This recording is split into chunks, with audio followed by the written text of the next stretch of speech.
నమస్తే. Welcome to okay TV. ముందుగా okay TV ప్రేక్షకులందరికీ గుడ్ మార్నింగ్.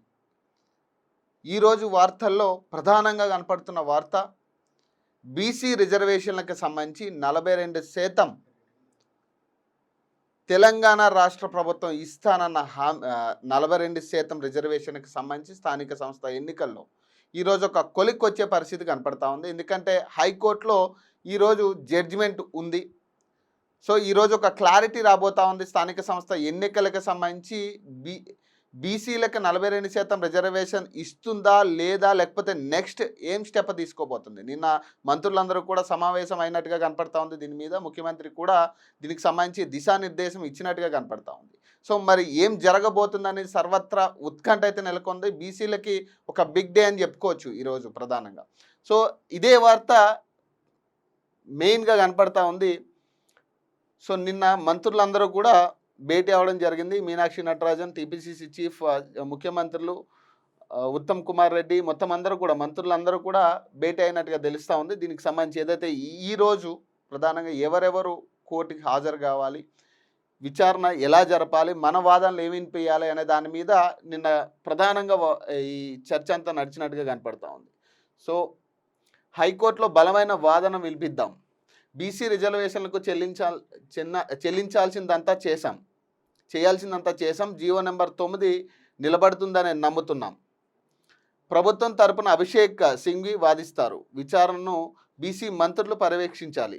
ఇంప్లీడ్ అయిన వారు అందుబాటులో ఉండాలి. మంత్రులతో సమావేశంలో సీఎం రేవంత్ రెడ్డి. హైకోర్టు తీర్పు తర్వాత మరోసారి భేటీకి నిర్ణయం. ధాన్యం కొనుగోలుపై మంత్రులతో సీఎం చర్చ. పొన్నం అడ్లూరి వివాదంపై రేవంత్ ఆరా. సో ప్రధానంగా ఈరోజు బీసీ మంత్రులు ప్రధానంగా ఇక్కడ పర్యవేక్షించాలి. ఈ తీర్పుకు సంబంధించి కోర్టు తీర్పుకు సంబంధించి లేదా కోర్టులో వాదనలు వినిపించే సమయంలో ఖచ్చితంగా బీసీ నాయకులు, బీసీ మంత్రులు అక్కడే ఉండాలి, ఖచ్చితంగా మీరు పర్యవేక్షించాలని చెప్పేసి ముఖ్యమంత్రి దిశానిర్దేశం ఇచ్చినట్టుగా తెలుస్తూ ఉంది. స్థానిక సంస్థ ఎన్నికల్లో బీసీలకు 42% రిజర్వేషన్ కల్పించే విషయంలో చట్టపరంగా చేయాల్సిందంతా పద్ధతి ప్రకారం చేశామని, దీనిపై హైకోర్టులో జరిగే విచారణలో బలమైన వాదనలు వినిపిద్దామని సీఎం రేవంత్ రెడ్డి అన్నారు. న్యాయస్థానాల సూచనలకు అనుగుణంగా కులగణన సర్వే నిర్వహించి ఎంపిరికల్ డేటా ఆధారంగా బీసీలకు రిజర్వేషన్ కల్పించామన్నారు. ఇందుకు సంబంధించి ప్రభుత్వం జారీ చేసిన జీవో నెంబర్ 9 న్యాయ సమీక్షకు నిలుస్తుందన్న విశ్వసనీయ వ్యక్తం చేశారు. హైకోర్టులో బుధవారం విచారణ జరుగుతున్న సందర్భంలో బీసీ మంత్రులంతా అక్కడే ఉండి పర్యవేక్షించాలని సూచించారు. జీవో నెంబర్ 9ను కొట్టివేయాలని కోరుతూ దాఖలైన పిటిషన్ను హైకోర్టు బుధవారం విచారించనున్న నేపథ్యంలో సీఎం రేవంత్ రెడ్డి తన నివాసంలో డిప్యూటీ సీఎం బట్టి Vikramarka, TPCC chief Mahesh Kumar Goud, party వ్యవహారాల ఇన్ఛార్జ్ మీనాక్షి నటరాజన్, మంత్రులు పొంగులేటి శ్రీనివాసరెడ్డి, ఉత్తమ్ కుమార్ రెడ్డి, పొన్నం ప్రభాకర్, వాకిటి శ్రీహరితో భేటీ అయ్యారు. ఈ సందర్భంగా సీఎం మాట్లాడుతూ రిజర్వేషన్కు అనుకూలంగా అఫిడవిట్ ఇచ్చి కేసులో ఇంప్లీడ్ అయిన వారు కూడా విచారణ సందర్భంగా అందుబాటులో ఉండాలని అన్నారు. సమావేశం నుంచే ప్రముఖ న్యాయవాది కాంగ్రెస్ ఎంపీ అభిషేక్ సింఘ్వికి ఫోన్ చేసి ప్రభుత్వం తరపున వాదనలు వినిపించాలని కోరారు. ఈ కేసుకు సంబంధించి పూర్వపరాలు ఆయనకు వివరించారు. కాగా సింఘ్వి వర్చువల్గా వాదనలు వినిపించనున్నారు. అవసరమైతే సుప్రీంకోర్టుకు, ఒకవేళ ఇక్కడే ఏదైనా తేడా జరిగి ఇక్కడ హైకోర్టులో కొట్టేసే పరిస్థితులు వస్తే జీవోని నెక్స్ట్ సుప్రీంకోర్టుకి వెళ్ళే పరిస్థితులు కూడా కనపడతా ఉన్నాయి ప్రభుత్వం నుంచి. స్థానిక ఎన్నికల్లో బీసీలకు 42% రిజర్వేషన్పై హైకోర్టు సానుకూలంగా స్పందిస్తుందన్న నమ్మకాన్ని సమావేశంలో పాల్గొన్న నేతలు, మంత్రులు వ్యక్తం చేశారు. స్పందన సానుకూలంగా లేకపోతే ఏం చేయాలన్న చర్చ కూడా జరిగింది. పార్టీ పరంగా బీసీలకు రిజర్వేషన్ ప్రకటించి ముందుకెళ్లాలా లేక న్యాయ పోరాటం కొనసాగించాలా అన్న దానిపై చర్చించారు. ఒకవేళ హైకోర్టు తీర్పు ప్రతికూలంగా వస్తే సుప్రీంకోర్టును ఆశ్రయించాలన్న అభిప్రాయాలు వ్యక్తమయ్యాయి. అలాంటి పరిస్థితి తలెత్తితే వెంటనే సమావేశమై నిర్ణయం తీసుకోవాలని తీర్మానించారు. దీంతో పాటు రాష్ట్రంలో ధాన్యం కొనుగోలుపై కూడా ఈ సందర్భంగా మంత్రులతో సీఎం చర్చించారు. రైతులు ఇబ్బంది పడకుండా ముందస్తుగానే చర్యలు తీసుకోవాలని నిర్ణయించారు. స్థానిక సంస్థ ఎన్నికలకు సంబంధించి అభ్యర్థుల ఎంపికపై కూడా సమావేశంలో చర్చ జరిగింది. మంత్రులు పొన్నం ప్రభాకర్, అడ్లూరి లక్ష్మణ్ కుమార్ల వివాదంపై ఈ సందర్భంగా సీఎం ఆరా తీశారు. అయితే తను చేసిన వ్యాఖ్యలు మంత్రి అడ్లూరిని ఉద్దేశించినవి కావని పొన్నం వివరణ ఇచ్చినట్లు తెలుస్తుంది. సో ఏదేమైనా బీసీ రిజర్వేషన్కి సంబంధించి హైకోర్టు వద్ద బీసీ నేతల మోహరింపు ఖచ్చితంగా ఈరోజు ఒక బిగ్ డే అని చెప్పుకోవచ్చు. ప్రధానంగా బీసీలకు సంబంధించి ఎన్నో సంవత్సరాలుగా ఎదురు చూస్తున్న న్యాయం ఈరోజు జరగబోతుంది అన్నట్టుగా యావత్ బీసీలందరూ కూడా ఈరోజు హైకోర్టుకి వెళ్ళే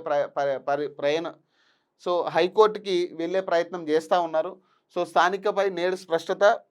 సో ఈరోజు ఒక క్లారిటీ రాబోతూ ఉంది స్థానిక సంస్థ ఎన్నికలకు సంబంధించి. ఎందుకంటే ఇప్పటి వరకు కూడా ఎన్నికల్లో బీసీలకి రిజర్వేషన్ కేటాయిస్తారా లేదా, ఎందుకంటే చాలామంది ఈ జీవోను కొట్టేసే పరిస్థితులు ఎక్కువ కనపడుతున్నామని చాలామంది విశ్లేషకులు మాట్లాడిన పరిస్థితులు మనం చూసాం.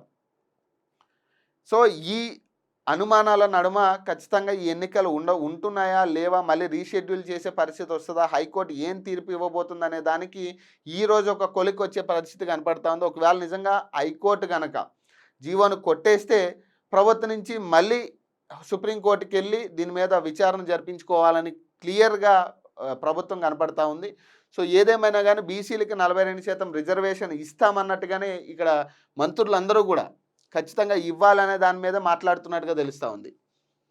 సో రాష్ట్రంలో స్థానిక సంస్థల ఎన్నికల నిర్వహణ అంశంపై బుధవారం స్పష్టత రానుంది. బీసీలకు 42% రిజర్వేషన్లు కేటాయిస్తూ ప్రభుత్వం విడుదల చేసిన జీవో నెంబర్ 9ను సవాలు చేస్తూ హైకోర్టులో దాఖలైన పిటిషన్పై బుధవారం విచారణ జరగనుంది. జీవో ప్రకారం రాష్ట్రంలో అన్ని సామాజిక వర్గాలకు కలిపి రిజర్వేషన్లు 50% మించుతున్నాయని, ఇది సుప్రీంకోర్టు తీర్పునకు పంచాయతీరాజ్ చట్టానికి విరుద్ధం అంటూ పలువురు హైకోర్టులో పిటిషన్లు దాఖలు చేశారు. ఆ పిటిషన్లను అక్టోబర్ 8న ఈరోజు విచారిస్తారని చెప్పి హైకోర్టు సెప్టెంబర్ 27న విచారణను వాయిదా వేసింది. సత్వరమే తేల్చుకుంటాలంటూ సుప్రీంకోర్టులోనూ పిటిషన్ దాఖలయ్యాయి. హైకోర్టులో విచారణ జరగక ముందే సుప్రీంకోర్టుకు వెళ్లడంతో ఆ పిటిషన్లు తిరస్కరిస్తున్నట్లు సుప్రీంకోర్టు సోమవారం చెప్పింది. దాంతో బుధవారం హైకోర్టు ఏం తేలుస్తుందన్న అంశం ఉత్కంఠగా మారింది. సో ఏదేమైనా ఈరోజైతే ఖచ్చితంగా బీసీలకు సంబంధించి ఒక కొలిక్కు వస్తుందనే ఆలోచనలోగా అయితే ఖచ్చితంగా యావత్ బీసీలు అందరూ ఉన్నారు. మరి చూడాలి దీనికి సంబంధించి కోర్టు ఎలా స్పందిస్తుంది, తీర్పు ఎట్లాంటి తీర్పు వస్తుంది, మరి ఈ జీవోని యాక్సెప్ట్ చేస్తుందా లేదా అనే దాని మీద సర్వత్రా ఉత్కంఠ అయితే కనపడతా ఉంది.